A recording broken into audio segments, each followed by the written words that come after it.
Fake him out. In some sense, that's what Iran's doing too, right? Iran is operating. It's the NWSL you love. Look, this is the place to be. NWSL Sundays on ESPN, presented by Ally. Also streaming on the ESPN app. An ESPN Radio Extra Point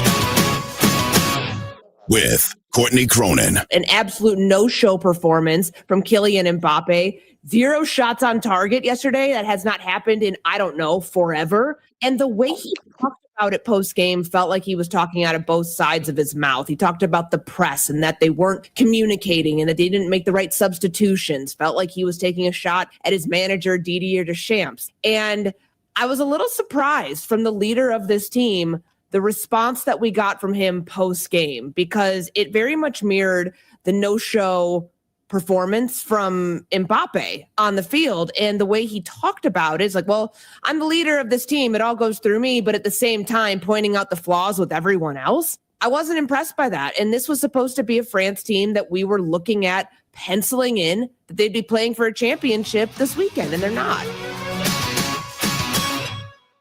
Download to see if you qualify. Not all customers will qualify. Transfer fees may apply. No Albert subscription required. Albert is not a bank. Albert Instant Loans are issued by FinWise Bank, member FDIC. Not an actual client. Terms apply. Kylie, what's wrong? I just got hit with a car repair bill. I'm behind on rent, and I feel like I can never save any money. Have you tried the Albert app? Albert is your financial assistant, helping you find ways to save and create custom budgets to actually grow your money. Plus, you can get up to $10,000 for big expenses, or advance up to $1,000 fast when you need cash right away. Albert can get me up to $10,000?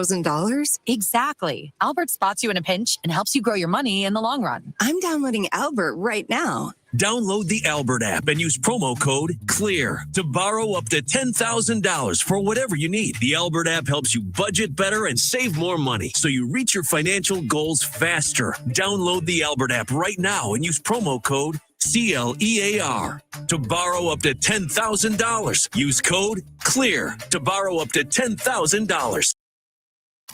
Your sports live here. WBUZ HD3 Laverne. All around the world on the Game Nashville app. We are the Game Nashville Sports Network. ESPN 94.9. The Fan. A Cromwell media station. 35 years of the best sports talk in Nashville. It's the George Plaster Show with Tennessee Sports Hall of Fame quarterback Kelly Holcomb and young gun Lewis Maddox. And now, here's your host, George Plaster. Hello again, everybody. Welcome in. It is, how would we describe it? I guess for right now, a pretty nice Wednesday for now. However, last night, lightning struck the tower out at the station. So, first of all, I want to thank Chase McCabe and his crew for being able to get us on the air, because they have really worked hard to make sure that happens. Brandon, back at the station, I know you've been working. Shout out, Brandon, man. Yeah, overtime as well. So thank you. If you hear something today that doesn't sound right, just relax. Tomorrow, I'm sure we'll have it fixed. You know, I'm doing that, Lewis, so that Kelly, who can be a little snarky at times, doesn't make any snarky comments. Hello, Kelly. When you were talking, George, there was a lot of snarkiness going on in my mind, but I'm going to keep that to myself. Okay, that's fine. How are you? I'm great. How you doing? Good. Did you take the over today in the Argentina-England game? No, are they playing right now or have they already played? Let me give you a hint. They're at the half. 0.0. Really? Yeah. Oh, wow. They could use a little more scoring. I mean, hey, you got two good teams. Argentina, didn't they win it the last time, Lewis? I think Argentina, did they win it? I believe they did. Okay. I have no idea. I believe they did. And then England is really good this year. Like, they're gritty. I like watching England. Yeah. When they went to Mexico and won, that was impressive. Yep. George mentioned yesterday about bringing the penalty kick line farther out from the goal. And I was thinking this morning because it just dawned on me. I was like, well, don't we want more goals in soccer? And that's what we're talking about. But George, what was your reasoning behind that? If one goal is going to decide these games, it needs to be earned, not some cheapie. Yeah, you got to give the goalie at least a chance, man. He has no shot. He's got to pick one way and go. Yeah. You know? He's got no shot. No Or shot. here's one other thought, that you pop some machinery and all of a sudden the goal for that kick becomes not as wide. Yeah. Sounds like an expensive project. I like the idea, though. Plaster the soccer commissioner. A little scary.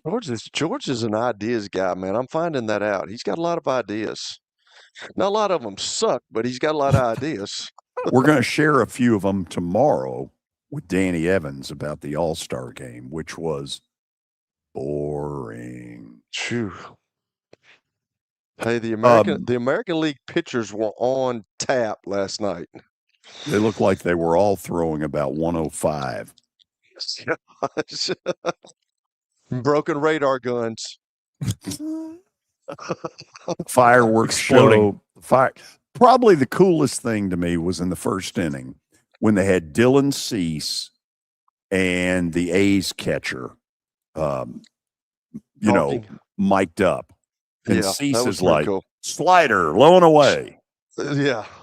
Let's see if we can get him. Yeah, that was really good. Man, yeah, he's really good too. Good gracious. Dylan Cease, when he's on, he's thrown one no-hitter, taken another one, I want to say into the 8th or 9th inning. He hadn't had a great year. The truth of it is he really didn't deserve to start the game. But when he's on, he is tough. George, who was the pitcher from Cleveland that Bryce Harper was talking about? He was talking to the booth upstairs, Smith. and he was like, this is nasty. Yeah. I think he was defeated before he went up to the plate. There's no question, man. When you start thinking that, man, and then that pitch that he struck him out on, Bryce Harper's like, guys, just nasty, man. I'm sorry. That's just nasty. The A's catcher who was in on the thing with Dylan Cease is Shea Langoliers. Right. Shea Langoliers was part of the Matt Olson to the Braves deal. Langoliers is a kid out of Baylor who has gone on to have a heck of a career, at least in the early going. Yeah, he is pretty good. I'm happy for him. Okay, Lewis, your job is to produce a quality update. Yes, and make us happy. Your job is to make us happy. Make George happy for sure. He's got the red pen, man. Make him happy. I mean, yeah, you're right. It's two Hall of Famers, and then it's young gun Lewis Maddox. So, and Kelly's tired of it. What would you want me to call it? I don't know, man. I'm just like the young gun, man. You put it out there. I mean, I know. I didn't. I just put it out there. I mean, I'm not an ideas guy like you, George. I give it to you. You're an ideas guy. But here's the thing: if you're going to complain, be part of the solution. And you, it's better than young punk Lewis. It's better than having young punk Lewis Maddox. You know what I'm saying? Yes. If that's where you want to go, let's go. Young gun. I just have never gotten used to that with Billy. Lewis. Billy. William. Young William. What is young William up to these days, George? Who knows what he's up to? But at least we're not touting this silly segment as America's favorite update. Billy's probably selling arms to Iraq or something by now. Nice. Okay. Totally out of left field. Do you have items for discussion? If you'd allow it, I definitely do. Well, we look forward to So we've already been talking about the All-Star game. American League wins it 4-0. It's the first shutout in 13 years in the All-Star game. Cody Bellinger was named the All-Star MVP. And you guys just talked about it. One ESPN writer said it was the most dominant All-Star game pitching performance as a team of all time. Oh, yeah. They stuffed it down the NL's throat. How many did they end up striking out? Do y'all know? At one point, it was 9. Yeah, it was pretty ugly. It was ugly. Junior Caminero was hit on the hand by a pitch from Cardinals pitcher Riley O'Brien. He did not return I think it looked serious, or was it just precautionary? Okay, the update they gave during the game was that he's going to be okay. That's the thing. That's the thing I want to ask Danny. I've asked him that before, but like when something like that happens, man, as a general manager, you know the All-Star game, and you know you got players going in the All-Star game, but like you got to sit there and hold your breath, saying, "Please don't get hurt." Yes. And please don't get hit in the hand, or please don't tear an ACL going into second base. Let's don't do that. The NHL opening day schedule has been released, and the opening day date is September 29th. The Hurricanes are going to really? raise their... That's a little early. It is. It is. There was some reason for that, but don't know exactly what it is. But it's September 29th. 4 games going to go on that day. The Hurricanes will raise their second banner before playing host to the Panthers. Montreal will play Toronto, New York at Boston, and then Chicago, the Blackhawks, go play in Vegas in the nightcap. The full opening game schedules are supposed to be released tomorrow. Good. Okay. Let's do it. Should be a good day of hockey. Let's go. An early day of September hockey. Let's go. Pretty wild. The Texans co-founder and senior chair, Janice McNair, passed away yesterday at age 89. That's Bob McNair's wife. Yeah. Wow. Pretty sad stuff. Yeah. The Astros are trading Lance McCullers Jr. to the Brewers. Which begs the question, were the Braves involved? Because Lance McCullers, in theory, is an innings eater. This is not Cy Young that Milwaukee's acquired, but he's a depth piece in the starting rotation Milwaukee could use, the Bravos could use.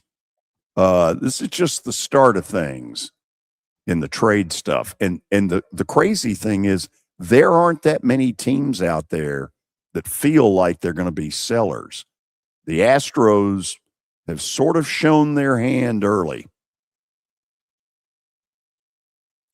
Steve Yzerman abruptly exits the Red Wings organization. He's out as GM. Out. Do you think there was an underlying reason there, or it was just, get out of here? I don't know. Hey, everybody's time comes up at some point. Normally it happens on a Friday. Yeah, and bring your playbook. Coach wants to talk to you. Yes. Kelly, have you heard that before? Absolutely, I've heard that before, and that sucks. I'm sure it does. You get a call. You're like, everybody. When I first got into the NFL, everybody, hey, we need you around. We need you close to your phone. I'm like, oh my gosh, dude. So you're like sitting there all day with your stomach in knots, and you don't want to hear that phone ring. And then, early on in my career, I heard that phone ring, and yeah, Kelly, we need you to come into the building. Bring your playbook. Coach wants to talk to you. And I'm from a small school. I knew what that meant, though, and it wasn't good. No, it's don't let the door hit you in the butt. You're right. It's funny how we're going to go in a different direction. Okay, thanks for that. We're going to just say you're cutting me, homie. You know what I'm saying? I don't need to know that you're going in a different direction. We don't need all the superfluous BS. Seriously. Hey, the Netflix documentary Quarterback, I mentioned this yesterday. It came out yesterday. I watched the first 2 episodes last night, and I wanted to reiterate again. It's so good. The way that, you've been talking about the 1983 NC State documentary this whole time, and then it popped up on the TV at Sports and Social yesterday, which was such a coincidence. I loved it. But the way that they do this show and just the quality of this documentary that's put on by Netflix, it's fantastic. What's good about it, Lewis? What is good about it? Does it just go through everyday life of a quarterback? Yeah, I mean, it's following Baker, Joe Flacco, Jaden Daniels, and Cam Ward through their entire life through the course of last season. Okay. It's pretty cool. It's pretty cool. Florida State's head coach Mike Norvell stated that he is confident in a major turnaround for their program, and he was quoted saying, "I don't fear failure." And that's nice. But should he fail, this year, they will be moving in a different direction. Bring your playbook. Bring your playbook.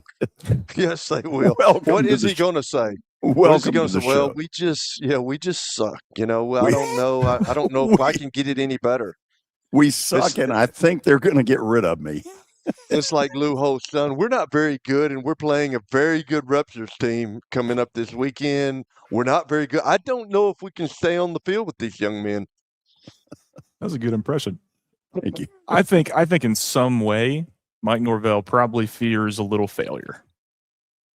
Everybody fears We failure, all especially do. men. I mean, yes. Yeah. You can say that all you want to, but that's what drives men. Men fear failure. Here's the other one. When somebody says, I have no regrets in life.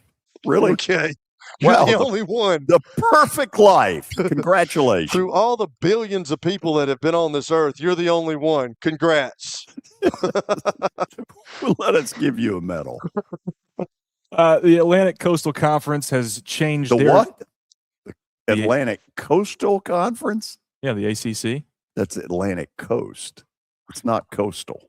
Is it really? I've always thought it was coastal. No. Well, the ACC. Say it properly. Either way, they've changed their tiebreaker policy for their conference title game after a 5-way tie a year ago. Head-to-head matchups are still the main tiebreaker. Then it comes down to winning percentage. Tiebreakers involving 3 or more teams are going to be settled by which team ranks higher in Sports Source Analytics Team Success Ranking, which is one of the metrics used by the CFP committee. What? I didn't even follow what you said, Lewis, so please don't repeat it. So last year it came down to heads or tails. Yes. Heads. So the moral of the story is they've fixed They're that trying problem. to fix it. Yes. Yeah. The NCAA subcommittee has approved the use of the ABS system in college baseball, which is the automatic ball strike challenge system that's used in the MLB. But not all games are televised. How does that work? I'm sure they've got some type of monitor upstairs. They're going to get that system to all these schools. Wow. NCAA. Good. Yeah. I guess. All right, last piece of the update today. Came out today that World Cup winner Nobby Stiles, he played for England. He suffered from CTE, which is chronic traumatic encephalopathy. Just go CTE. Yeah, CTE. After heading a soccer ball upwards of 136,000 times over the course of his career. He died at 78 in 2020 after a number of years suffering from advanced dementia. Wow. I'm telling you, man, people don't understand. I've said it before on the show. When you play soccer and you have all those head shots with those balls, there's a lot of concussions that go on in soccer, but nobody wants to talk about that. Ever. Really? It's always the violent sport of football. And we're making helmets now that you can't even feel anything. When I go to the chiropractor and get an x-ray and I look at my back, I'm thinking, sometimes I think about the sport I played. Does he x-ray your head? No, I've had that x-rayed. There's a lot of mass up there that they don't know what it is. You know what I'm saying? Like it's blank. It's a crater. After the break, we got a great show for you today. Mike Organ from the Tennessean. He's going to talk about some people he interviewed at the Tennessee Sports Hall of Fame ceremony over the weekend. Jason Witten, Ron Mercer, 2 of those.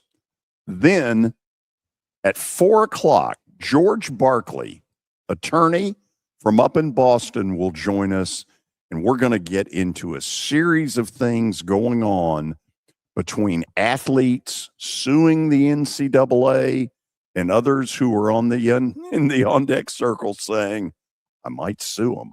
This will be a really interesting deal. And assuming that the phone lines work the way we think they will, we will take some of your phone calls for George around 4:25. And I'm hoping that some of you will have some great legal questions for him. This ought to be a heck of a segment. Get ready. This is going to be a good show, and stay tuned. More on the George Plaster Show. When I got my first car, my dad told me, keep the gas tank full and my number on speed dial. Now parents are telling their kids, save 615-242-9000 just in case. I'm Blair Durham. If you or someone you love is in a wreck, call us. We're here to get you the money you deserve.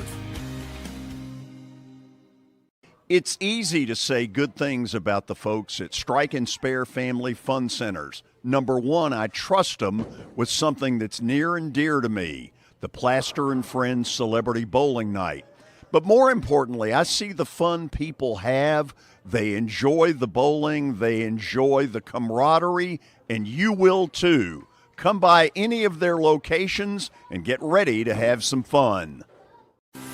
At Wilson Bank and Trust, we believe you shouldn't have to choose between personal service and digital solutions. As your local independent bank, we're proud to offer the relationships and trusted service you expect, along with the tools and technology that keep you moving forward. So whether you're growing a business, buying a home, or planning for the future, we're here to help. Because this isn't just where we work, it's where we live too. Wilson Bank and Trust, here to get you there. Member FDIC. Are you looking for expert medical care in Nashville without leaving your home? Medical House Calls brings concierge-level health care directly to your door. Whether you need urgent attention, ongoing primary care, revitalizing IV therapy, or medically guided weight loss, our experienced providers are just a phone call away at 615-838-2375 or go online, medicalhousecalls.com. No one fights harder for Tennessee families and farms than Marsha Blackburn. Marsha Blackburn, she's a fighter, a true fighter. For the people of Tennessee, she loves your state. As Tennessee's next governor, Marsha will take on communist China and stop them from buying up 1 inch of our land. How hard am I going to crack down on China? Well, here's a clue.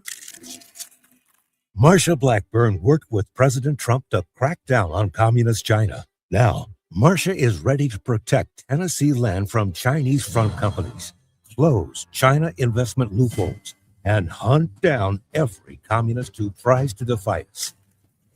It doesn't take a fortune cookie to figure it out. Here in Tennessee, we're going to stop communist China and protect Tennessee land. Marsha Blackburn, Trump true, Tennessee first. Paid for and authorized by Marsha for Governor, Treasurer Glenn Jacobs. I am going to talk a little Dr. Gill Center. If you have pain, you got one of two choices. You can either just sit there and say, you know what, I just got to live with the pain, or you can get aggressive and say, you know what, I think there's some solutions. And that's where the Dr. Gill Center comes in, whether it's back, neck, you need to get rid of chronic pain. And these folks can start you down that road. You say, okay, how? Well, the first thing that'll happen is you'll get an initial consultation for $49, and they will report the findings and say to you, hey, better things are on the way. And here's the program that we're going to put together to help you. Dial them up. Find out what I'm saying is true. It's 615-882-4838. Now, let's say hello to Mike Organ. He has been busy over the last week, and he joins us by phone. Mike, between races and Hall of Fames, you've been all over the place.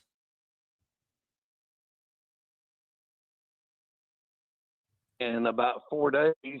And once it's over, though, George, my spring-summer agenda is done, and I can take a deep breath. It starts with Iroquois, and then actually it starts with the marathon for me in the spring. Then we go straight to the Iroquois a couple weeks later. Then I run the longest golf tournament in the state, the oldest, the school days. Then we go to the NASCAR, and then finally the IndyCar race, which is Sunday. So I can take a deep breath before football starts 2 weeks. So let's start with the race Sunday. Ticket sales, that kind of stuff. How does it look? It looks, it's going to be interesting because the race is, we don't know what time it's going to start, which is kind of interesting. 2 years ago, Scott said he got a phone call from Fox that said, hey, we'd like to be part of the World Cup with the race.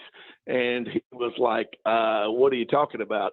And they said, well, we'd like to, the World Cup Championship is your race if we move you from the finale. And he said, well, I want to hear more. So what they're going to do is they're going to create a pub-like atmosphere at 2:00.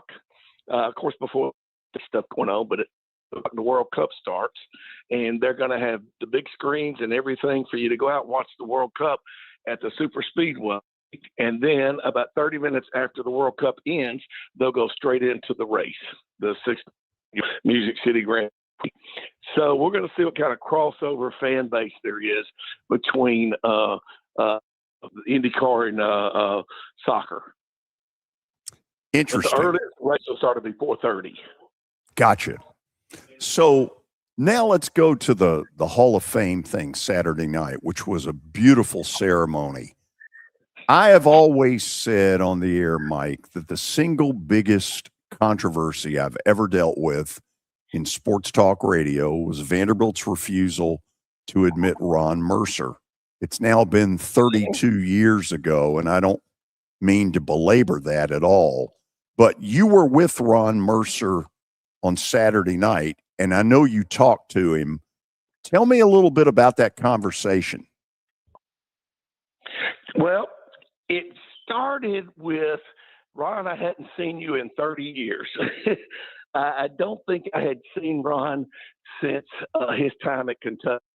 And I said, at the same time, I see the man you call your brother. You grew up together and you're so close, you call each other brothers. I see him all the time. And I said, Drew's not even coaching anymore. And I still see him all the time because he's a basketball analyst. I hear him on the radio. I see him on TV. I said, you two guys are polar opposites when it comes to the spotlight. And I said, tell me about that. And he said, that's how we are. He said, Drew has a big personality. He likes the spotlight. He deserves the spotlight because he's, so intelligent. He's like a savant when it comes to basketball. And he said, I am basically a shy person. He said, I've always kept a low profile. He said, I don't like the spotlight. He said, I liked the court, but I did not like the spotlight that came with it. And he said, once I got to the career, I had always said I was going to kind of take a back seat. And he said, I did that. And I said, well, you made enough money during your time probably to get out, to stay out of the limelight. And he said, yes. And I asked him what he's doing now. And he said that he owns, he's got investments in several Papa John's pizzas and a coffee shop. He didn't name the name of the coffee shop, but that's what he's doing now. And he said, I run my business the way I like to live my life. I just kind of stay out of the way and let the people who I've put in charge to run them. So kind of and very happy, you can tell. Good. One thing I will always remember, I saw Ron Mercer play as an 8th grader, and he was a stud. I mean, it was a man amongst boys. And I remember, I don't know if it was at halftime or after the game, Rick Byrd said, he could start for us right now. Wow. How about that? He was probably 6'4", 6'5" at the time. Super athletic, could just jump out of the gym. We talked, George. We went back further than that. I told him, I said, when did you get your first dunk? He did not go to Goodpasture in 7th grade. He was at Lytton. And he said, I got it in the Jamboree. So that's before the season starts. Wow. At Lytton. He got a 2-hand dunk. And that's when he said, I don't know if anybody saw where I put a little note about this on social media. I said, what was it like? And he goes, I said, it was at Lytton. I don't know if you've ever been there, George, but the wall is about inches from the backboard. You do a layup, you pay for it. You go, you hit the wall. And I said, I bet with a dunk, you don't hit the wall because you stop yourself at the goal. And he said, well, I don't know if you're familiar with this or not, but when you dunk, you black out for a second. And I said, hold on. I said, no, I'm not familiar with that. I'm not familiar with blacking out when you dunk. I'm trying to think back to some 8-foot goals. Yeah. It's just not coming back to me. Okay, so another one you met up with was the former University of Tennessee tight end, Jason Witten. Had a long career with the Dallas Cowboys, later was on Monday Night Football as a TV analyst. What's he doing? What does he want to do? Well, oddly enough, I had talked to him about what he wanted to do a while back. I don't know if you remember. Oh, I remember the rumor. Yes. After abruptly left Lipscomb, supposedly the job was going to go. You heard lots of names pop up, and then you heard Jason Witten, and then you kept hearing Jason Witten. And we had always been told that he had accepted the job, was at a basketball game at Lipscomb at some point during that season, and then the next day he was not coming. But we never got in touch with him, and Lipscomb never told us what happened. So he's standing there in front of me Saturday night, and we just said, hey, how close did you come? He said, I came very close. I said, we had heard that his kids ultimately didn't want to leave Dallas, I think is where he was, and that they wanted to stay there where he had taken over. Of course, he'd been there 15 years with the Cowboys, and then he had taken over a Christian school he'd been there about 3 years, 2 or 3 years. And that ultimately they just didn't want to move. But he said Trent had built that program, talking about academy, into one of the best in the country. And he said, if that's what you're doing, you're coaching high school football at the time, and one of the best programs in the country comes knocking, then yeah, you listen. And he said, I had several really good meetings with them, and he let us know for sure that he almost took the job. He didn't say if he did accept it. Offered that was no question, but we had always heard that he basically had accepted it, and then last minute or right after he accepted it said, no, I just can't do it. But he told us, he said, I got very close to it. Other than what we've talked about so far, and this will be my last question, I'll turn it to Kelly. What was the most interesting thing for you that happened that night? That night, I had never met Johnny Jones, and I loved Johnny Jones as a running back at Tennessee. Loved his style, loved running backs, period, and I really loved Johnny's style. And on the escalator comes Doug Matthews and Johnny Jones and Johnny's wife. I got to spend some time talking to Johnny. His wife is a tax assessor, I think, where they live, which is somewhere in Tennessee, Brownsville or somewhere, and wonderful lady. And I really enjoyed. He was not there to go into the Hall of Fame. He was there for Anton Richardson to go in, and so his lineman, and of course Phillip was there. Charles McCray was there, another offensive lineman from UT. So he just decided to kind of show support, and I really enjoyed talking to Johnny Jones for the first time. All that time I'd watched him at UT and never gotten to interview him even, and I enjoyed that. And one more thing about Witten, I wanted to tell you. You asked me what he's doing now. He just accepted the tight end coaching position at Oklahoma. So he's not at that Christian school anymore. He's at Oklahoma, and he's thankful that they don't play UT this year, so he doesn't have to go through that for the next 2 years. Got it. Kelly? Mike, so and this is really bad on my part, man. I'm a Tennessee Sports Hall of Famer, and unfortunately, it hasn't worked out where I've been able to get back since I got inducted that year, which has been a while ago. But Brad Willis has kind of taken over this deal. What kind of job has he done, and has he changed the format of this thing? Because I remember when I went in, I think I went in with 8 people, and they had a whole slate of guys and gals going in the other night. What all has changed since I've been there? By the way, he's done a fabulous job. He has. Well, he's done such a good job that he got in Saturday night.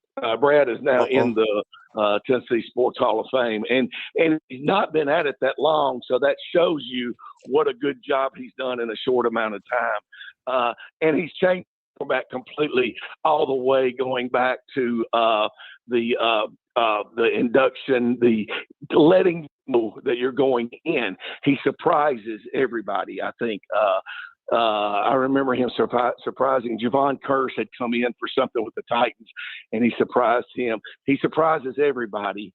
Let them know when Jeff Fisher got inducted, he was over at WLAC doing something, and Brad called him as he finished his broadcast after being interviewed, and let him know. And I think they were still on the air, so you could hear Jeff finding out that he was going in. And I think that's really cool how he does that. He catches people off guard. And aside from that, he's made it a whole lot bigger deal. It's now done at the I remember before it was done actually at the Hall of Fame, because the Hall of Fame was in Bridgestone Arena. Right.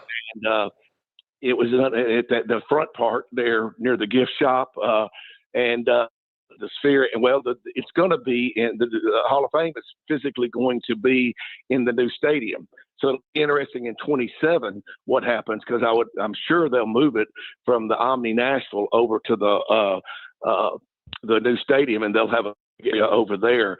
And but at the Omni, it's a big deal. There's a big reception, and then a large ceremony. That's, I think Saturday was the 24th time that Mike Keith, who is in the Hall of Fame, has hosted it. The time before the last time he didn't host it, Bob Bell hosted it. So that tells you kind of how far it goes back. Wow. And he does a Q&A with, I don't think he does a Q&A with everybody, but he may. I don't stay for the ceremony, because as soon as I get my stuff off the red carpet, unless it's like that last year when they were serving Barclay and I did stay and eat, I usually bolt and go and write to have something to put up that night, Saturday night. But and that's what I did this past week. But it's really a big deal, a big reception. He's just taking it up another. He's taking it up another notch, and from all the way from the start of it, I think he starts letting people know in February if they're going in or not. And of course, he's only got a half a year to let people know, because it's in July, right in the middle of the year. And then it's a black tie affair. And very formal and good food. Like I said, it was prime rib last week. Last year. I didn't find out this year, so I wouldn't be tempted. So I could go ahead and leave. But he's done such a good job that he's already been inducted, and that shows with the people, because I'm sure he did not nominate himself for induction. I'm sure it's the board and the people around him that suggested he go in. And Brett gave me he told me he wanted to start using me as one of the nominators for this event, and he gave me some paperwork. So I'm looking forward to becoming more involved in it. And I've got a whole list of people that I'm going to submit for nominees, and see how much he wants me to be involved. I've got to get back involved too, man. It just hadn't worked out. I was gone, So are they not letting people do speeches anymore, Mike? Is it a question and answer deal? Is that what you're saying? Yeah. It's a Q&A, and I much prefer those, Kelly. Well, I do too. I went into the Tennessee Metro, the National Sports Hall of Fame about when was that, George? 2 months ago.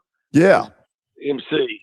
And when I found out there were no speeches, I was elated, because, Kelly, like you said, I don't like speeches. I don't like hearing them, and I don't like giving them. And so I was elated to hear that, but I do like the Q&As. And George does a good job emceeing, and he got us through that one that I went into recently without any pain, and kept it going pretty good. But I do like Q&As, and Mike does a good job with Q&As.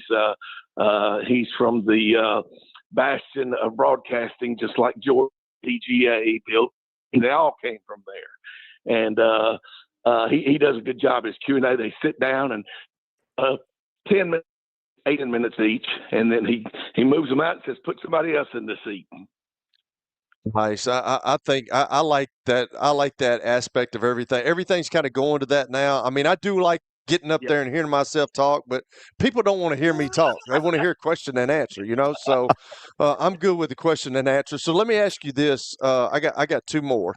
Let's go to the IndyCar racing because I'm a fan. But in Europe, Formula One is king, and we have some Formula One things over here too. NASCAR is huge in the South. We understand that. IndyCar, when it comes to IndyCar, Mike, it seems like the only race that really matters is the Indianapolis 500. I watch it every year, but then after that, does anybody really truly care about IndyCar in this country?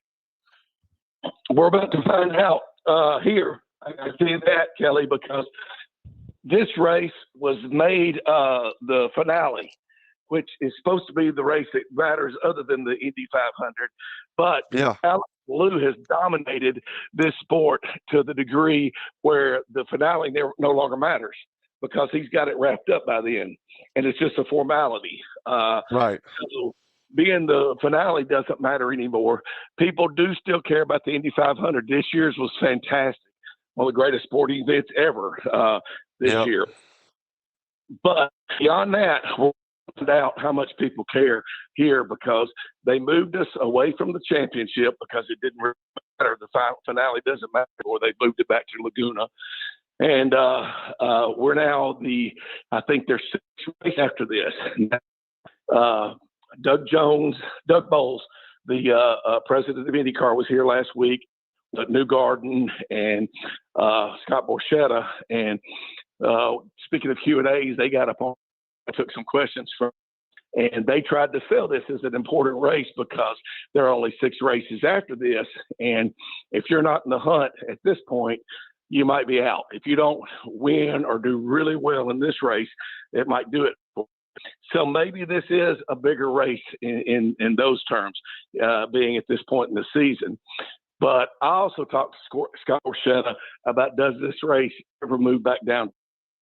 And a lot of people have just given up that idea. Scott told me, and Scott's frank, he'll tell you what he believes. And he said, if we want to go to the South, which is what we were built as originally, and more importantly, if we want to be a race that's around forever, for years and years, we have to move back downtown. He said, when right now is the time to do it. We need to get in the field that is going on the East Bank. We need to be a part of that so that we're incorporated. And people say, if they come up with an idea and they say, well, let's do this. And they say, oh, that's right, we can't do that. We've got an IndyCar race at that time of the year or whatever. And so he's trying to do what's best in his mind for the race. And what's best in his mind is to downtown, make it a spectacle, going over the Korean War Memorial Bridge, Korean Veteran War Memorial Bridge, and get it back as a big TV event. And that's what he sees as making something more than just another oval right in the middle of the season.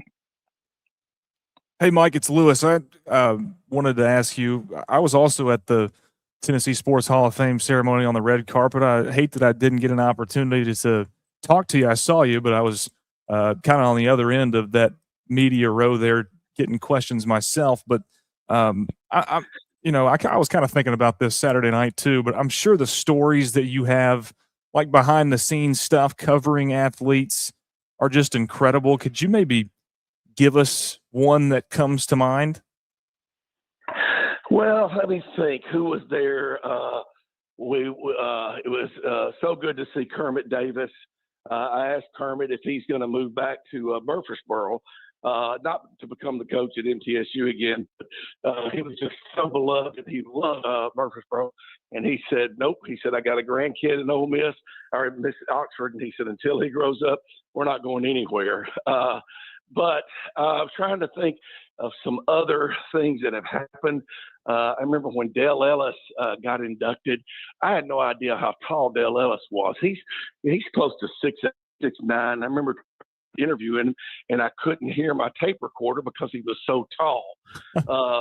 EJ, I did his induction, which was I grew up idolizing EJ Jr. He was at Maplewood when I was 8 years old, and goes on to be a two-time All-American at Alabama, and then an All-Pro in the NFL. But just trying to think of anything beyond that. Nothing really comes to mind, but even though when I go to write my book, I'm sure something will. But I do like Kelly and I were talking, I like the format because the old speeches have got kind of old, kind of hearing the same thing told over and over. And kind of switching gears a little bit, and the last thing for me, and this is going towards the Titans a little bit. We hear about this offensive line all the time, and I feel like that's where most of these position battles and stuff like that is coming out. But other than that, and outside of that, can you give me a position battle that you're seeing that will have the biggest impact on this team this season? I want to see what they do with Franklin Byers and Jeffrey Simmons. It's not a battle, but it's the same position, same area. I want to see if they'll play those two guys at the same time. And I would see that. You talk about pressure on a quarterback, putting some pressure on an offense. When you've got two players of that caliber, and then I would like to see you be a little more creative. And, yes, rotations are very important on both sides of the line to keep your players fresh throughout the game. But I just want to see them try to do something there where you've got where you put more pressure on the offense. Mike, this was great stuff. Love. This is exactly why we want you on every Wednesday. And we stay connected the whole way through. How about that? It's a miracle. Hey, thanks for coming on as always. And again, guys, and I'll see you later. Okay. See you, brother. Mike Organ from the Tennessean joining us. Kelly, after the break, I will tell you a story about why you don't want people making speeches that will absolutely blow your mind. We'll talk about it, and it wasn't in a sports setting necessarily, but I'll explain it when we come back. Were you giving it? No. Oh. No. That yeah. Uh-huh. You know what? You won't be with us tomorrow. This is the George Plaster Show. When I got my first car, my dad told me, keep the gas tank full and my number on speed dial. Now parents are telling their kids, save 615-242-9000 just in case. I'm Blair Durham. If you or someone you love is in a wreck, call us. We're here to get you the money you deserve.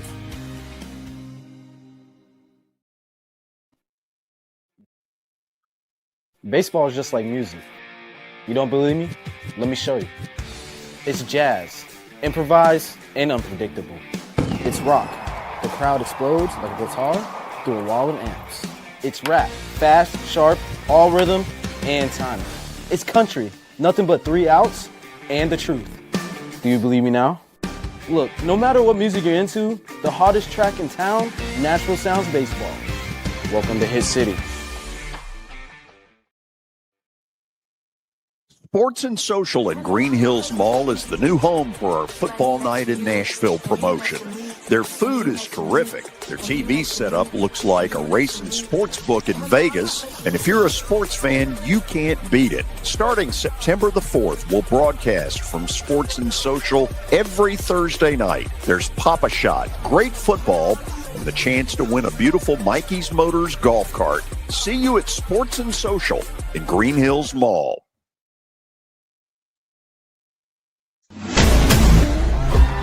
Clarksville, get ready. Because when the doors open at F&M Bank Arena, the noise rises. The walls shake. And the Cats take control. Fast plays, big hits, non-stop arena football. Get in the den. Get your season tickets now.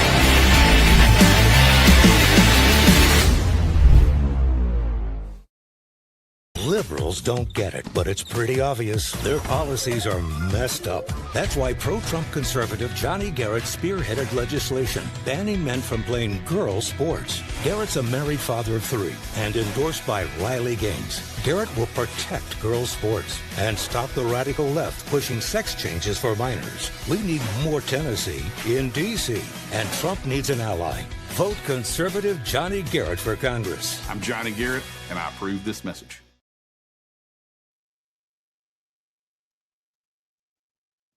Okay, we are back on this Wednesday afternoon. I'm told that Argentina just scored in the 85th minute to tie the game with England at 1-1.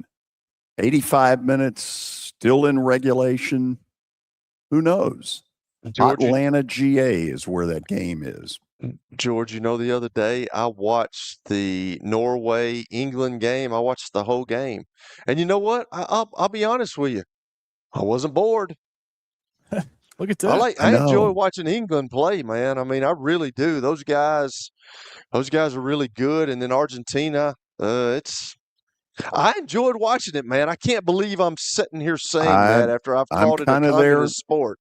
I'm kind of there with you. And I don't know what got me interested to begin with, other than, okay, the United States is in this, so Right. I'm going to watch.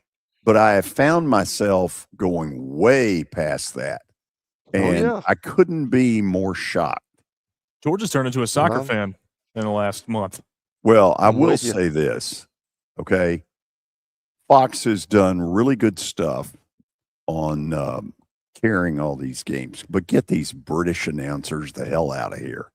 He'll be getting season tickets at Geodis Park. Next thing you know, he's got every other sports team, and he's got the Sounds, he's got the Titans, he's got the Predators, and now he's going to get Geodis Park and the Nashville Soccer Club. So it's a nice stadium. So Kelly, you know what this is like with banquets. This coming year will be my 21st in a row of National Football Foundation Middle Tennessee chapter. And we've got a lot of ground to cover. We honor like 70 kids from high schools in this area. We call them all up there.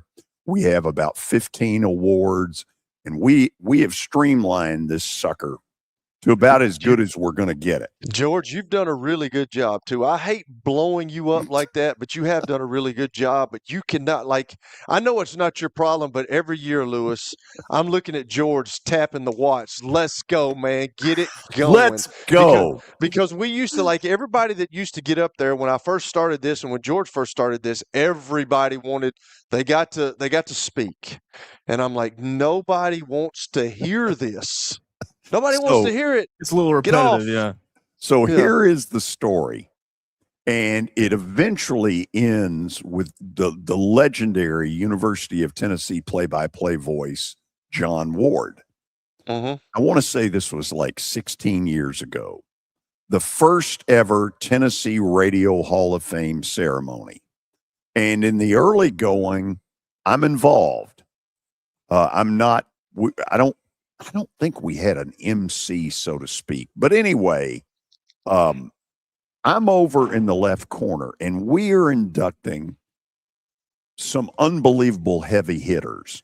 Ralph Emery, Jerry House, the late, great Larry Munson, the Georgia play-by-play announcer, John Ward. I mean, it is a who's who.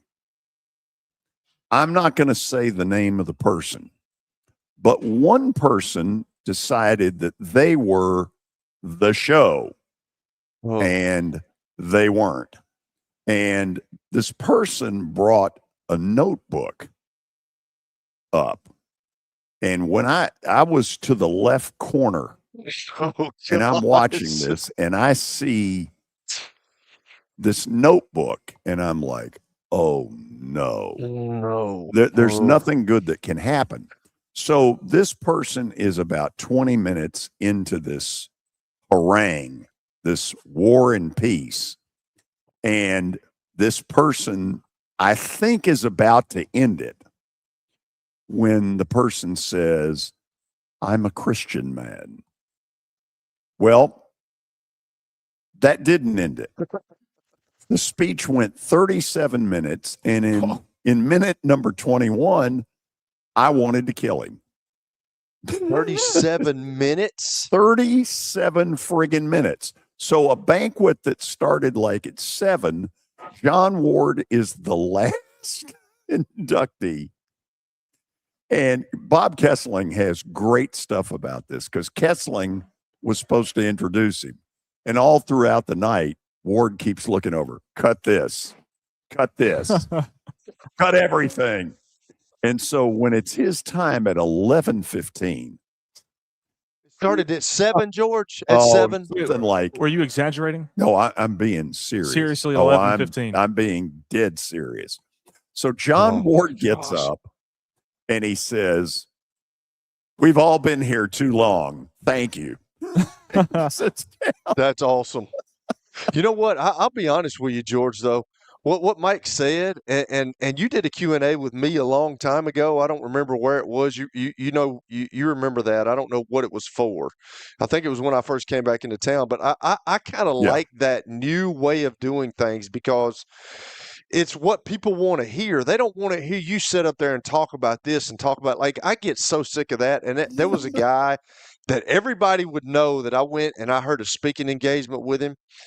And he was the worst speaker I've ever heard. And if I told you who he was, y'all would be like, y'all know exactly who it is. Mm-hmm. But then I told Coach Donnelly, I told him that's who it was. He said, son, I heard him speak a long time ago, and I feel for you because he was the worst I've ever heard. But I've told you this, Coach Donnelly is the best public speaker. Now, I could listen to him because he's the best public speaker I've ever heard. But, this Q&A stuff, I really like it because there's a flow to it, and I think people want to hear about it. You know? Yeah, there's a new way that is starting to happen more and more. Anyway, let me kind of explain what we're going to do at 4 o'clock. Attorney George Barclay will join us from Boston. And if you've heard him before, he's got great info about NCAA troubles, lawsuits that players are filing. Trust me when I tell you, this is going to be a really interesting deal. And we're going to take some of your phone calls for him around 4:25. So get ready. We're going to have some fun with this, and you're going to learn some stuff as well. Hour number 1 is done. This is the George Plaster Show. When I got my first car, my dad told me, keep the gas tank full and my number on speed dial. Now parents are telling their kids, save 615-242-9000 just in case. I'm Blair Durham. If you or someone you love is in a wreck, call us. We're here to get you the money you deserve. Venture Express has been helping people in this area for more than 40 years. They're headquartered in Murfreesboro with over 30 years of dedicated fleets involving production, manufacturing, and corrugated experiences. They're an asset-based company with over 700 tractors, 4,000 trailers, and 800 drivers. If you need their help, dial them up 615-793-9500 or log on to ventureexpress.com. You've heard me talk about the putting zone. Well, guess what? It's now open, and it offers a revolutionary indoor golf experience featuring state-of-the-art putting surfaces designed to replicate real-world course conditions. It allows players of all skill levels to practice, compete in tournaments, and connect year-round. Go by and see them at 3040 Sidco Drive and tell them Plaz sent you. Are you looking for expert medical care in Nashville without leaving your home? Medical House Calls brings concierge-level health care directly to your door. Whether you need urgent attention, ongoing primary care, revitalizing IV therapy, or medically guided weight loss, our experienced providers are just a phone call away at 615-838-2375 or go online, medicalhousecalls.com. It's easy to say good things about the folks at Strike and Spare Family Fun Centers. Number one, I trust them with something that's near and dear to me, the Plaster and Friends Celebrity Bowling Night. But more importantly, I see the fun people have. They enjoy the bowling, they enjoy the camaraderie, and you will too. Come by any of their locations and get ready to have some fun. And welcome back in to the George Plaster Show. Hour number 2, as always, begins with the Apple Collision Center's stat of the day. George, you ready for it? Sure, bring it on. All right, here we go. Stat of the day. Which player hit the only inside the park home run in MLB All-Star Game history? Oh, my Lord. Kelly. George. I couldn't think of anything, but it was pretty obvious to me knows once it. I think he knows saw it. the answer. Oh, it's not in the last 50 years. Hold Oh, up. Oh, George, I thought you felt confident. Maybe not. No, I don't. Oh, wow. Wow. You gotta lay it on me. Kelly, I don't know. Kelly, no thoughts from you either? I know. I have no clue, man. Like that is needle in a haystack for me right there, Hoss. Wow. Okay. Ichiro. Well, I'll say this. That park in San Francisco, number one, they've got an area called Triples Alley. And there was a game on Sunday where the leadoff batter for Colorado, Jake McCarthy, hit what turned out to be an inside the park homer. That is one of the few parks in Major League Baseball where there's a legitimate shot for that to happen. Let me update people. There has been some dramatic stuff in the World Cup. Argentina has scored twice in about a 6-minute span to rip England's guts out. 2-1 Argentina. Y'all give me some hand signals. How many minutes left? Well, they added on time. It was +9. I think they're going to add some more, but there was only like 4 minutes left. So I don't know. Wow. Okay. Yeah. As soon as there's a final, we'll bring it to you. Now, we're headed to Boston. I know I'm being told to stall. George Barclay has some microphone issues. He thinks he does. I just haven't added him to the page yet. So once he hops in, he'll be fine. Okay. So he'll be here in a second. Yeah. Anyway, George is an attorney up in the Boston area, and he has had some tremendous info for us when he has called in the past. And so I just flat out said to him, he offered and I jumped. because he's got some really good info. I think I heard him in the background. George, how you doing? Uh-oh. Uh-oh. Maybe his microphone is having some issues. Okay. He can figure it out. He's smart. He's not like us. He's not like us. He's Every not a- time we tell Lewis that he's fired, he knows that he's got the leverage because you and I don't even know how to hook the computers up. So Lewis is trying to give him instructions on how to get his mic to work. And if we're not able to make that happen, we will simply have him call the station or something like that. Okay. I think we will have this settled in a second. This is called a four-corner stall. What's going on in Atlanta? Not everybody at once. That's the soccer game. Where are we? I don't know. You want me to go look, George? I can find out. It's on the TV in here. Okay, it's They're showing 2-1. They're showing him, Kelly. 2-1 Argentina at the 90-minute mark. They have ripped England's guts out. Yeah. If they win this, Messi did not score the go-ahead goal, but had the assist that made it happen. Hey, we should have George on the phone. Okay, I'm told we've got him. George, how you doing? Good. How are you guys about that? For whatever microphones and play, you hear me okay? I think so. Let's try can- it. Yeah, let's try a couple of things and see how this works. What got you interested in all this stuff? Oh, well, I've always been passionate sport. I went to the undergrad, graduated in 13. Oh, can you guys? We're getting too many shorts in this. It'll short out on us. That doesn't sound like that's going to solve it. So let's go back to the drawing board for just a minute. This is what happens every once in a while in live radio, as Lewis, thank God, will be the one to solve this. George, can we try giving him the station number? I don't know it off the top of my head, but for him to call that number.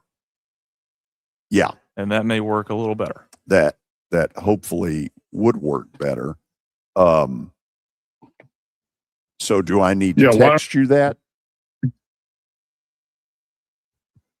This is some great. I think I got your number.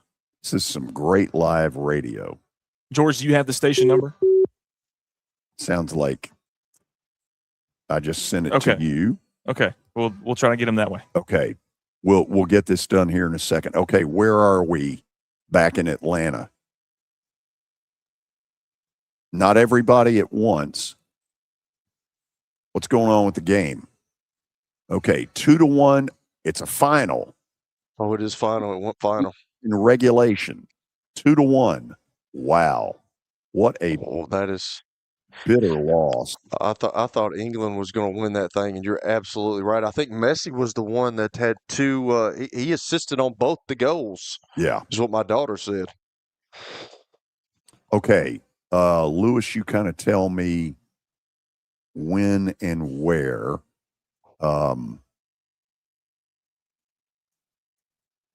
If we ever get this to happen, this is going to be a hell of a segment. Yeah. That's all I can say for the moment. Yeah, Brandon's going to let us know when he gets on that line. So, okay, beautiful. That's where we're at. I mean, talk about what's your main question? Well, first of all, I want to know what got him so interested in this, because he has tremendous info when we've had him on. And then I want to get to some specifics. And then later, if we can pull it off, we'll take some questions out of the audience for him. So we're stalling around here. George, have you been given the number yet? Give me a thumbs up or a thumbs down. Thumbs down. Okay. So we're not as close as I hoped we were. So we have this is rain delay stall at its finest. We have Argentina and Spain for the final. That is correct. Okay. This will be When really is the good. final? When is the final? Is it 2 Sunday days? afternoon in New York. Oh, wow. Yeah. So I get the feeling we're about to pull this off with George. Okay, I think we've got him. Okay. We got the thumbs up. Hey, can you guys hear me? We There sure he is. can. George, thanks for putting up with all this. What got you interested in this kind of stuff to begin with? Oh, so I've been a big sports fan for a long time. I graduated from Vanderbilt in 2013 and then made the mistake of going to law school. And after I got out of law school, I started to get back into Vanderbilt sports after living in the library for 3 long years and studying for the bar exam. And I came across this great podcast founded by your former employee called Billy Derrick. And Young Will. Pastor. Young William. Yeah, Young William. And when Billy passed the torch to my good friends Will Byram and Trevor Hewlin, what started out as kind of just my finding of a great community of Vanderbilt fans ended up turning into this cool thing where I joined the TDR message board. And as I joined it, I thought that I was just going to be writing about Vanderbilt sports. And then all of a sudden, all these NCAA lawsuits start popping up. And I'm looking into them kind of on Twitter, reading all these articles, hearing all these segments on radio, and I'm kind of looking at what's said and thinking, there's something off with some of this stuff. Some of this sounds a little too good to be true with what these opinions really mean, what they don't mean. So I started looking into it deeper, and one of my fellow TDR writers, Blake Frommang, really encouraged me to do a deep dive in and kind of use my training as an attorney to look at these opinions, kind of think about what they mean, and kind of just talk about it in the big picture in some words that just everyday people can understand. And George, I got to tell you, it's been crazy.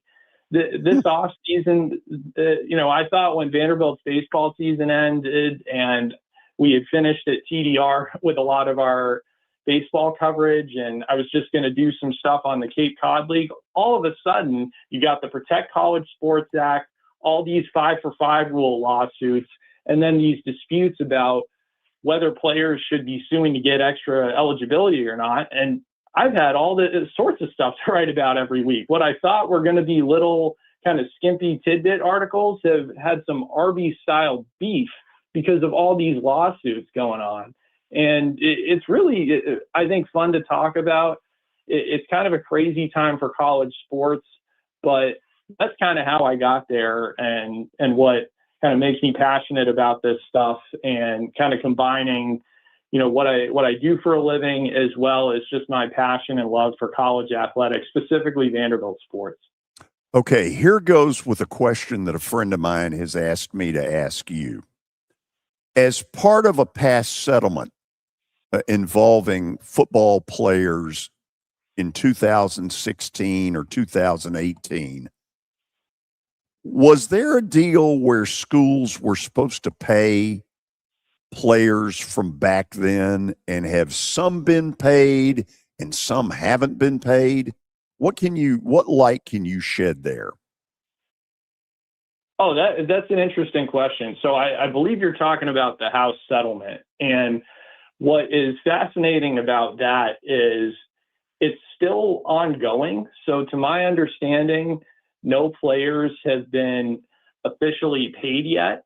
And what is really interesting is there are these third-party entities where people who are no longer playing or currently playing can assign their rights to those entities. I personally think that sounds a little fishy, but there are some people who just want their money up front.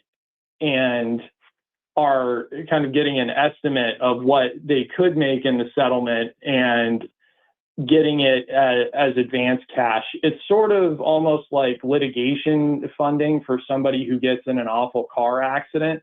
That's the way that I understand that it works. But in terms of the mechanics of the full house settlement, it's still being worked out with Judge Wilkin, and it's not until that gets finalized that those players will get formally paid. So there might be some people who are getting paid in advance, but in terms of the final dust settling, nobody has been officially paid yet, to my knowledge.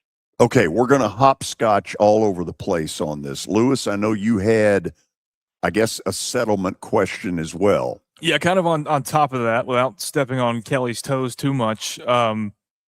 Once it is decided, I mean, what does that look like completely after it is decided? And to me, the question is, do athletes and players start looking more like employees after this is all said and done with? Oh, Lewis, that's a really interesting question. So currently athletes are independent contractors. Right. And unless and until there's some agreement for them to be basically named employees, they're not going to be. And what's difficult about naming everybody an employee is you have what you call the revenue sports and the non-revenue sports. And there are certain sports that make their universities and the communities around them so much money, like basketball and football, especially football. Football, as you guys know, is king. The SEC, we're in a SEC country, with Vanderbilt and, in Nashville right in the thick of it. And the amount of money that these SEC schools make in football, clearly number one, and then basketball is a lot of money. So I think there are some arguments to be made about those players being employees potentially. The difficulty with making all athletes employees is that, unfortunately, there's just some sports that don't make a lot of money for everybody, and the schools lose money on in some circumstances, and that can be a little bit difficult in terms of everybody getting paid. I think, Lewis, though, to ultimately answer your question, I think there's either one of two ways that the employee thing could get settled, either via some sort of court case, it'd have to be a federal court case, or some sort of legislation. That's something that the Protect College Sports Act in its current form is neutral on, from my understanding. The language is neutral as opposed to the previous federal legislation that was proposed last year. The SCORE Act had some language saying that athletes would not be employees. So that remains something that's undecided and is a massive gray area and just point of contention depending on where you kind of stand on the spectrum. Kelly, for the moment, give us one question and make it your best one. Got a bunch of questions, George. I know. George is go around. Okay, so George, I got to ask you this because everybody, they throw their hands up when I ask this question. But I want to know, have you heard of a situation, because I don't know if these kids are signing a contract. Now I know that they sign their scholarship and all that, but like with this NIL stuff, I hadn't heard of anybody signing anything. So are all these kids getting paid what they've been promised? Oh, that's an interesting question, Kelly, and you're not going to like this answer. It's a classic lawyer answer, and it depends. It depends on how good the collective is or the university revenue share agreement is in terms of following through on its word. I mean, sometimes you have these situations where players are not getting paid what they're supposed to be, whether it's a university-based revenue share contract or it could be a third-party NIL deal. Those are more rare because usually those have to kind of be the Cooper Flags of the world. And then oftentimes the most common deals are the NIL collective deals. Those are the deals where most college athletes who get paid NIL money fall into. And it really depends on how well funded the NIL collective is and who's running it. Because some of these schools, unfortunately, to your point, tell these players, I'm going to pay you X, and then those players don't get that money. And that's just unfortunate for There's everybody. nothing they can do. There's nothing they can do about it, correct? Like there was nothing written down saying, like, it was just promised by somebody. So if they don't pay, then what can they do about it? Oh, well, Kelly, to your point, it's usually most of these players have something in writing from the school. So they could theoretically sue a school for breach of contract. Okay. And then, conversely, you could also have some schools suing athletes for, breach of their NIL deal. I mean, take Brendan Sorsby, for example. Cincinnati is alleging that he violated his deal in terms of a buyout provision that he was going to have to, return to the university. And they're still going after him for that. So a caller, Tony in Nolensville, who oftentimes has some incredibly interesting stuff, gives us this story of the UCLA kid who ends up at Austin Peay and kind of found a loophole. And I'll admit, I don't understand all of it. So dumb it down for a dummy like me to understand what exactly went on here. Sure. So, George, it's my understanding that Tony in Nolensville was talking about a player named Carson Gordon. So he is a two-sport athlete. He played multiple seasons at UCLA. He played football for UCLA and then ran track and field. And basically what happened with Carson Gordon is that the football transfer portal window closed in January. However, there was a track and field transfer portal that opened up in the spring, and Mr. Gordon entered that portal. And before he did so, he reached out to the NCAA compliance office and asked if he could not only transfer as a track and field athlete, but also as a football player. And according to the compliance office, it was perfectly legal and he was able to do it. Now, I think to Tony's point, there is some concern about an athlete maybe trying to do a phony two-sport transfer and circumvent the window when they're really only concerned with playing one sport. From everything that I've read about Carson Gordon, it seems like he wants to really play both and participate in both sports. What's interesting about him is he's going to participate this upcoming athletic year as an independent runner, meaning that none of the points he accumulate go to any schools. And then he's also going to play some football for Austin Peay as well. So I applaud him for the creativity. I don't think there's necessarily anything, unethical about what he did. It's really hard to be a two-sport athlete, and I think it's really interesting and rare these days because, Kelly, from playing at Middle Tennessee, how demanding being a Division I athlete is. The amount of time, the amount of practice, the amount of team activities you've got to participate in, and the fact that this young man's been able to do that in both sports, more power to him. Go, Kelly. The NFL, all these professional sports have collective bargaining deals.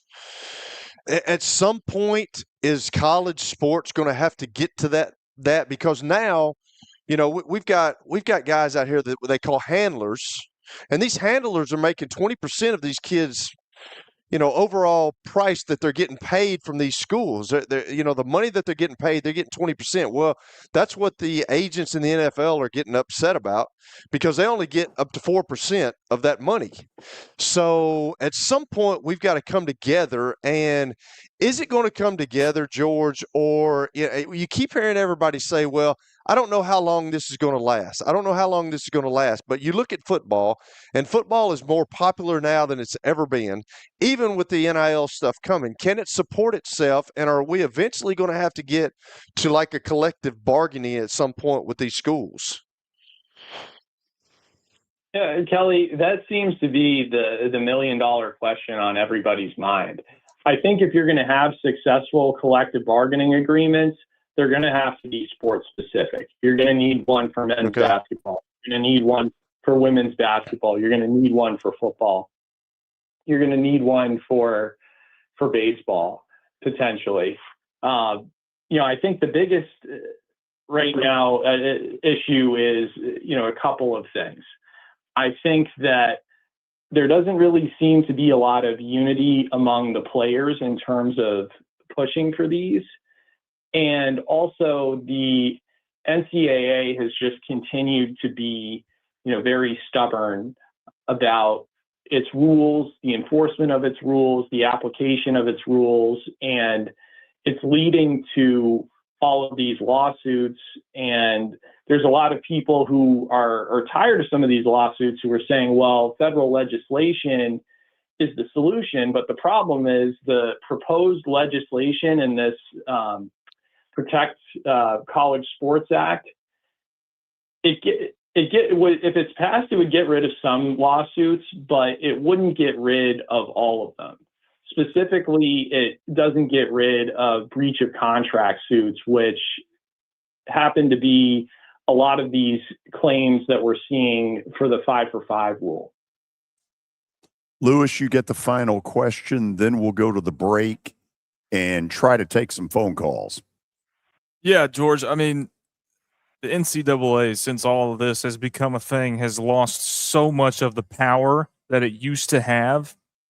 Have they lost permanent control? Like the power that they've already lost, have they lost it, or could they regain that in some way? And then on the other side of that, I mean, can you talk about state laws versus NCAA laws? Like, where's the balance of power there when it comes to these court cases with the athletes? Very good questions. That's really good. So what I would say in terms of the biggest issue that the NCAA has in all of these cases, no matter who the players are, in the cases where the NCAA has lost, there's been two issues. Either the NCAA's failure to follow its own rules, or the NCAA's issues with enforcing its rules consistently. If you look across the board, whether it's Diego Pavia, Brendan Sorsby, recently last week, those Ohio basketball players who got that injunction granted, you will either find one or both of those issues in the court decision that got issued. I think the NCAA has hurt its credibility big time by not following its own rules. For example, if you look at a lot of these 5-for-5 lawsuits that are being filed, one of the common themes in these suits is that you have players who, before the new rule got enacted, were applying for waivers, eligibility waivers from the NCAA. And the NCAA was intentionally canceling or refusing to process those waiver applications in violation of its own rules. Now, courts generally are pretty conservative when it comes to the affairs of private organizations, but where courts and judges get really mad and annoyed is when organizations refuse to follow their own rules or apply their rules inconsistently. And with these waiver applications, and then the NCAA's decision not to grandfather in these high school class of 2022 players, even though they technically have 1 year remaining in their 5-year window, and there's no logical reason for it, that's when courts come down hard on the NCAA and say that you can't enforce this specific rule. Now, Lewis, to answer your question, the NCAA does have the power to enforce its rules so long as, A, it follows its rules and its rules are applied consistently. But the problem is it has been failing miserably in both of those departments. And that's why you see these lawsuits where players end up winning for, in one case or another, whether it's, eligibility or what have you. Attorney George Barclay is with us from up in Boston. And as you can tell, he is loaded for bear when it comes to this entire list of topics. I know some of you have questions. Kelly's going to kill me because he's got about 10 more that he'd like to throw It's out okay. there. I'm good. But I'm going to take some phone calls. I think I've got 3 lines that are available to do this because George is on one of them. So you better move in a hurry on this. 615-759-9949. Let's do it one more time. 615-759-9949.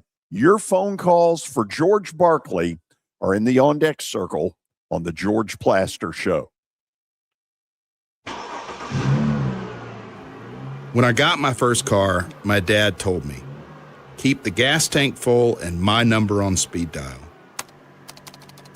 Now parents are telling their kids, save 615-242-9000 just in case. I'm Blair Durham. If you or someone you love is in a wreck, call us. We're here to get you the money you deserve. Venture Express has been helping people in this area for more than 40 years. They're headquartered in Murfreesboro with over 30 years of dedicated fleets involving production, manufacturing, and corrugated experiences. They're an asset-based company with over 700 tractors, 4,000 trailers, and 800 drivers. If you need their help, dial them up 615-793-9500 or log on to ventureexpress.com. You've heard me talk about the putting zone. Well, guess what? It's now open, and it offers a revolutionary indoor golf experience featuring state-of-the-art putting surfaces designed to replicate real-world course conditions. It allows players of all skill levels to practice, compete in tournaments, and connect year-round. Go by and see them at 3040 Sidco Drive and tell them Plaz sent you. Are you looking for expert medical care in Nashville without leaving your home? Medical House Calls brings concierge-level health care directly to your door. Whether you need urgent attention, ongoing primary care, revitalizing IV therapy, or medically guided weight loss, our experienced providers are just a phone call away at 615-838-2375 or go online, medicalhousecalls.com. It's easy to say good things about the folks at Strike and Spare Family Fun Centers. Number one, I trust them with something that's near and dear to me, the Plaster and Friends Celebrity Bowling Night. But more importantly, I see the fun people have. They enjoy the bowling, they enjoy the camaraderie, and you will too. Come by any of their locations and get ready to have some fun.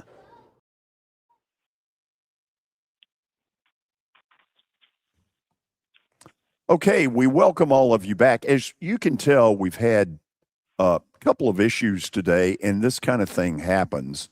I don't know all the particulars. I know there was a lightning strike last night that involved the station, and they have been in a mad scramble to try to make sure that we could even get on the air. I'll take a phone call in a minute, but let me go first on the chat because a very interesting question for George Barclay. Are the athletes protected if they get hurt, as it could jeopardize their ability to get a job once out of athletics? And have you ever read an athletic contract? What's in the fine print? Interesting. Yeah, interesting question, Jeff. So I have not formally read a contract for one of these athletes. I know Vanderbilt, who I follow pretty closely, is a private institution, so those contracts are not for the public to be viewed. In terms of the protection for players, right now it's really at the mercy of the schools. One thing that I think is actually a good thing that's in this proposed Protect College Sports Act is that there are some benefits that are guaranteed to the players for, I think it's up to 5 years after their graduation. So I think that's a good thing that's in there. I think there are some other aspects of that bill that are more problematic to the players. But to answer your question, Jeff, I think it's really up to the school and the collective that the players are dealing with. It's not something that's guaranteed. Let's go, Jeff in Murfreesboro. Jeff, say hello to George Barclay. How you doing, Mr. Barclay? How you doing? Good. How are you? Good. I was going to say, what is there any? I know you probably had a lot of tough cases in your career. What are, I mean, are do you have a lot of cases now dealing with? I know a lot of players are trying to sue for eligibility and that type of thing to get extra years. Do you have a lot of those cases? Or are they mostly other cases in sports? Do you deal with a lot? And I guess what was your toughest case you ever had to deal with? Not just hang up and listen. Thanks. Thank you. Oh, okay. Good question. So I don't have any active cases with athletes or players, but a lot of my research and writing for the Door Report just involves looking at active cases, going through court opinions and analyzing them. I would say in terms of my own career, anytime you have business partners who have fallen out with each other and hate one another, I've represented people on different organizations who have lied, cheated, and stole from the partners who helped them create their business, or vice versa. Been somebody who had somebody who they trusted do some bad things to harm their business or what have you. So I think just given the emotions and the money and the personalities involved, those can be really tough ones. Okay, I'm going to take another phone call. I'm told I've got 2 lines open. Some people jump in there, take the leadership position at 615-759-9949. George Barclay, Boston attorney, with us talking court cases with athletes and the NCAA and all that kind of mess. Ted in Nashville, you're up next. Hey, George Barclay, how you doing? Good. How's it going? Doing good myself. I had a question more on the NIL side, with teaming up also with the scholarship side of things. So during the college season, Carson Beck was interviewed and they asked if he goes to class, and he says he hasn't gone to class in 2 years.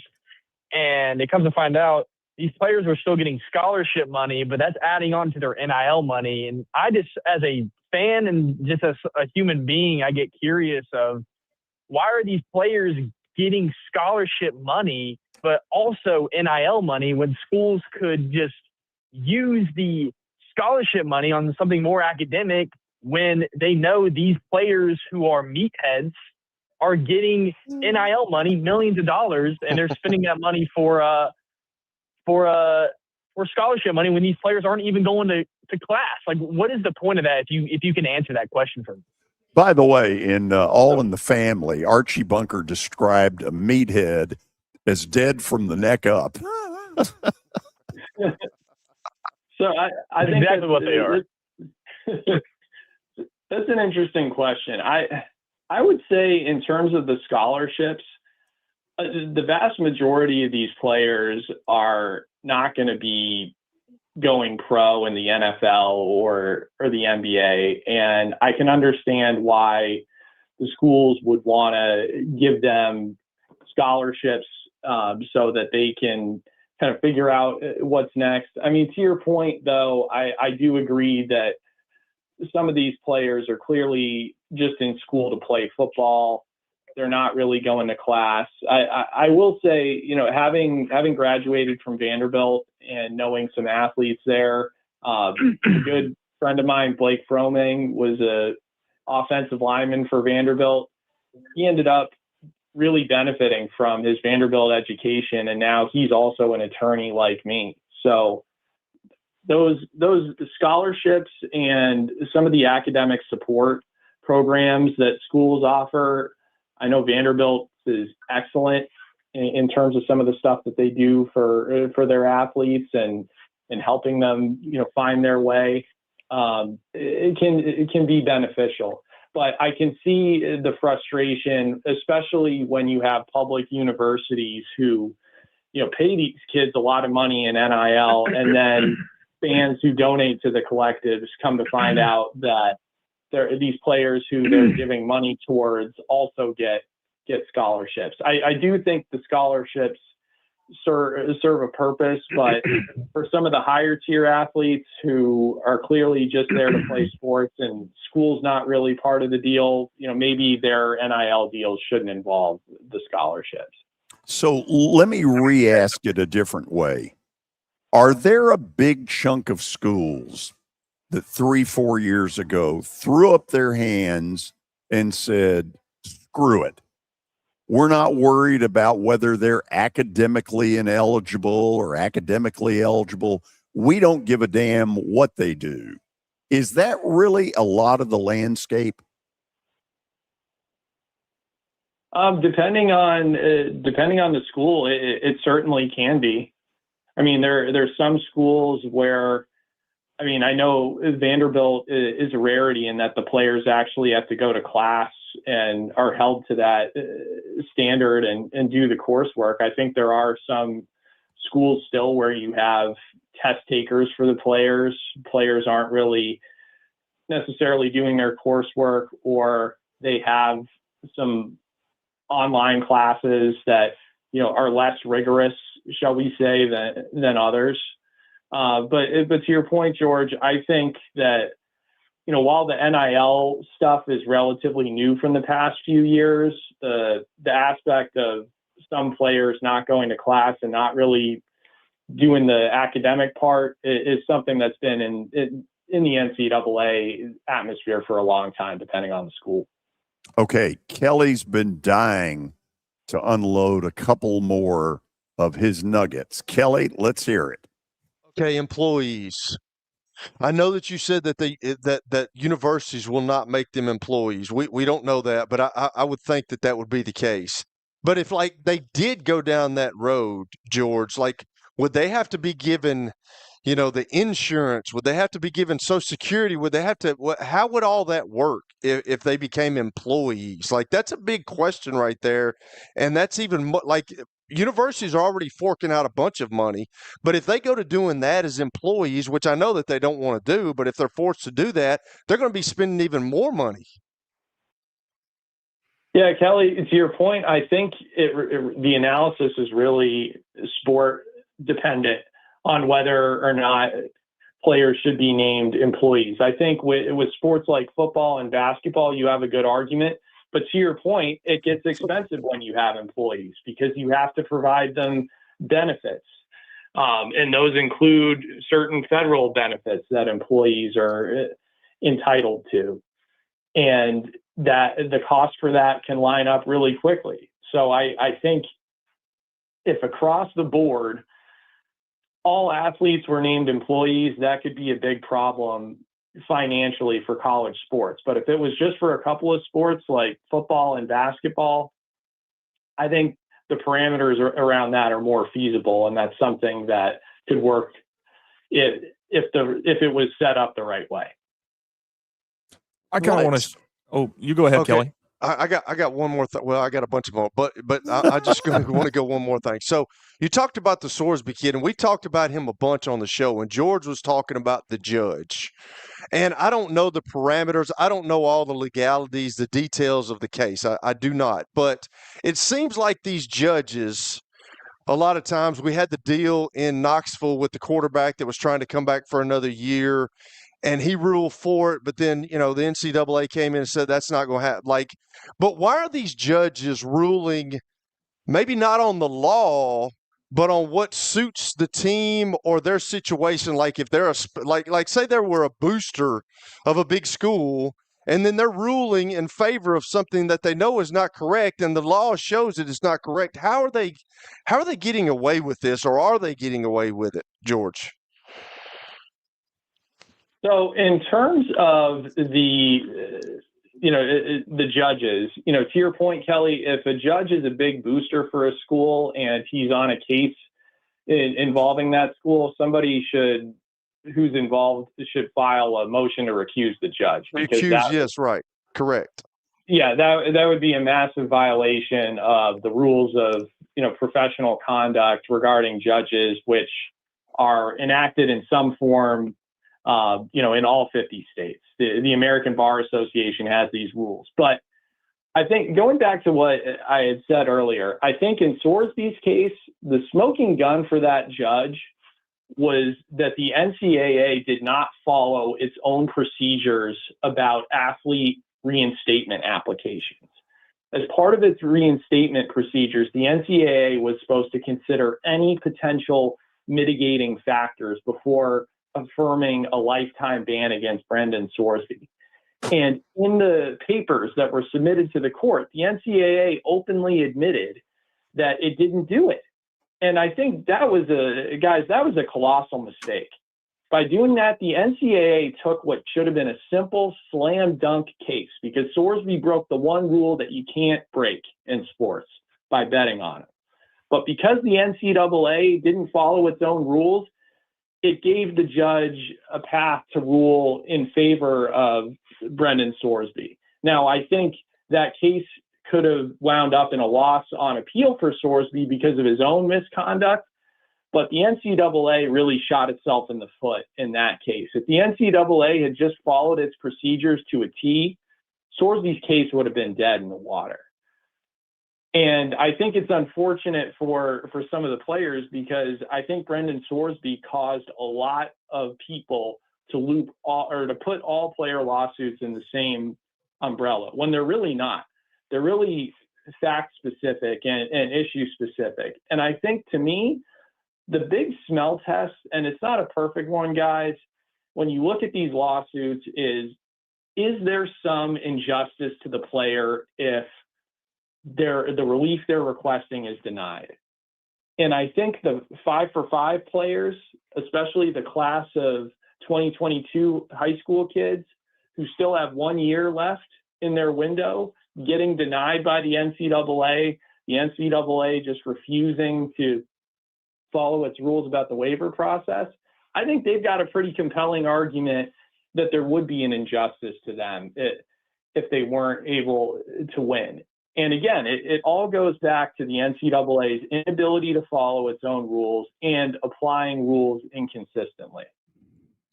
So the kind of the last thing for me, so I was actually doing television reporting for the University of Tennessee when the Joey Aguilar case was going on in Knoxville, and was in that courtroom for that hearing, which was a really cool thing to see. But I mean, can you tell us what the difference in that ruling not going in his favor, and then, a week prior to that, Trinidad Chambliss at Ole Miss in an Oxford courtroom gets granted another year of eligibility, and it's kind of a really similar situation.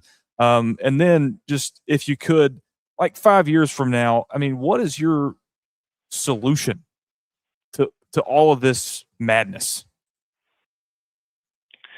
So in terms of the first part of your question with Trinidad Chambliss and Joey Aguilar, they had slightly different claims.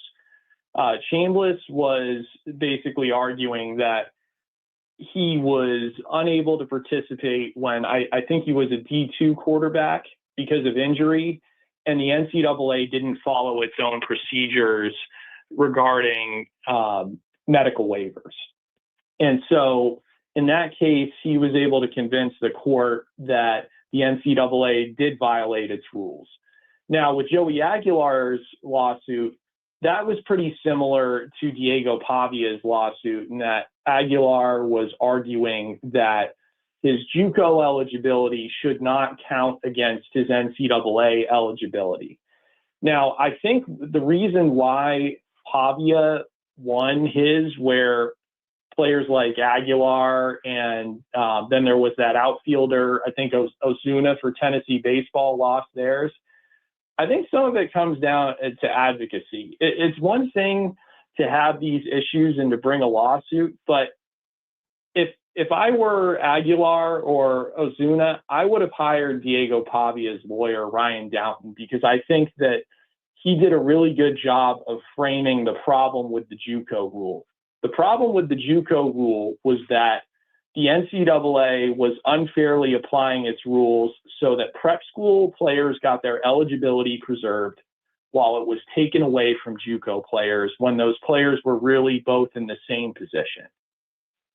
And that is why Diego Pavia ended up winning his lawsuit. Now, I was able to read some of the briefing for Aguilar's lawsuit, and I think a couple of things led to him not getting the relief that he wanted. I think one was that the NIL salary range was a little speculative, and I think the range that his lawyer put was somewhere between $2 and $4 million, and the judge kind of pushed back on that and said that that wasn't specific enough. Now, I will say, in the defense of his lawyer, this is a fast-developing area of law, and it can be hard to get a grip on. The other thing was, I think Aguilar should have led with some of the arguments that Pavia did about the distinction between JUCO players and prep school players, and how even though in some cases prep school players were playing against JUCO teams, the prep school players got to save their eligibility where the JUCO players got it docked unfairly. I think if they had led with that argument, that Aguilar could have won potentially. It's not a guarantee because every court is different, but I think one of the things that they talk about in the law in these cases is you got to lead with your strongest arguments. And I think in terms of Aguilar's case, his strongest argument was showing that the NCAA was as arbitrary as you can get in allowing these prep school players not to have their eligibility docked, while JUCO players who played against these prep school players in some cases got their eligibility, docked by the NCAA. I think that's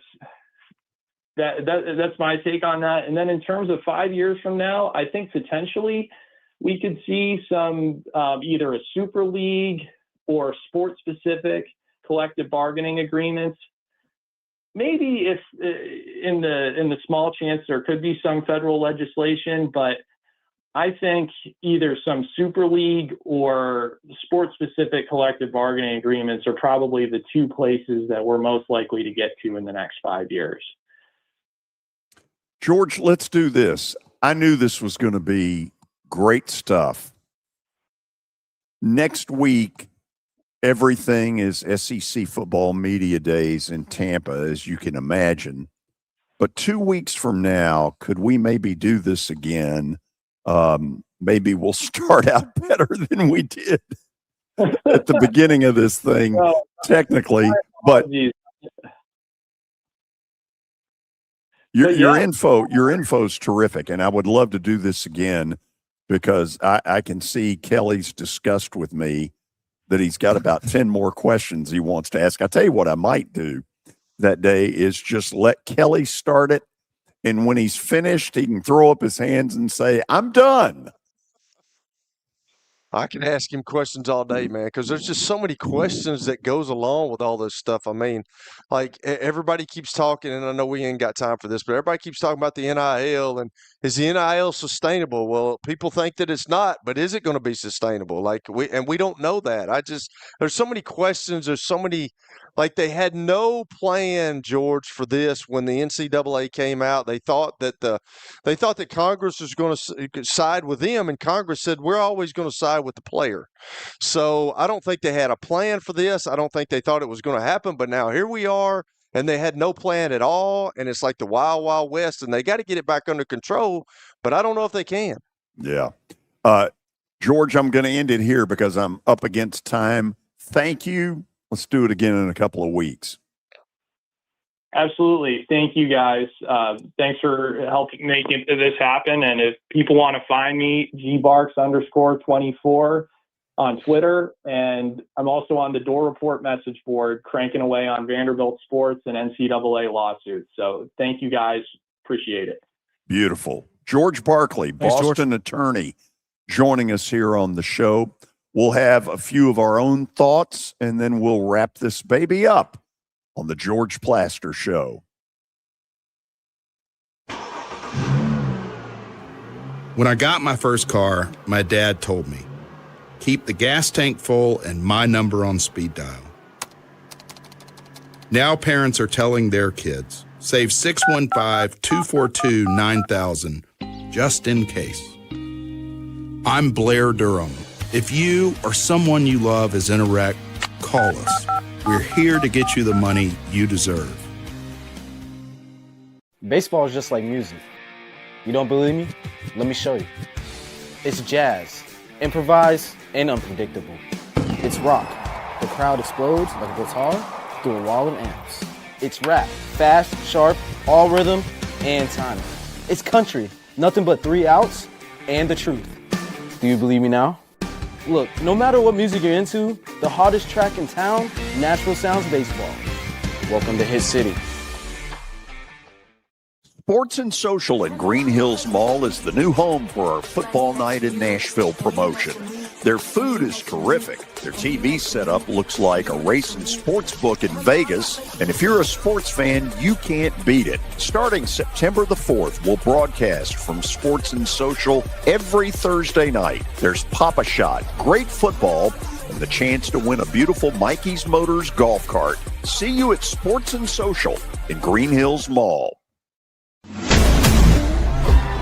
Clarksville, get ready. Because when the doors open at F&M Bank Arena, the noise rises. At the Nashville Cats. The walls shake. And the Cats take control. Fast plays. Big hits. Non-stop arena football. Get in the den.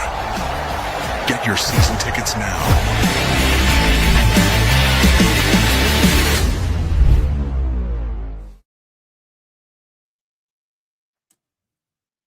So you have heard me talk from time to time. We've clearly had some crazy stuff go on today. So I'm doing the Dr. Gill spot.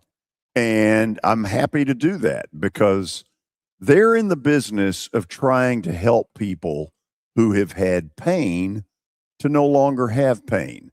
To me, the worst thing you can have happen is to just simply give up and say, well, this is just the way it's been. This is the way it's always going to be. Well, that's not the way. That's certainly not what they want for you. And so I would encourage any and all of you, if you have some pain, go in, see them, get that beginning initial consultation, and then kind of go from there. And they'll tell you, hey, this is what we found. It's a $49 initial consultation. This is what we found, and we think we can help you by doing X, Y, and Z. And that ultimately is what goes on with the Dr. Gill Center. Okay, we got about 3 minutes before we get out of here. So let's each go with a take on what you heard from George Barclay. Kelly. I was interested in what he said about the judges,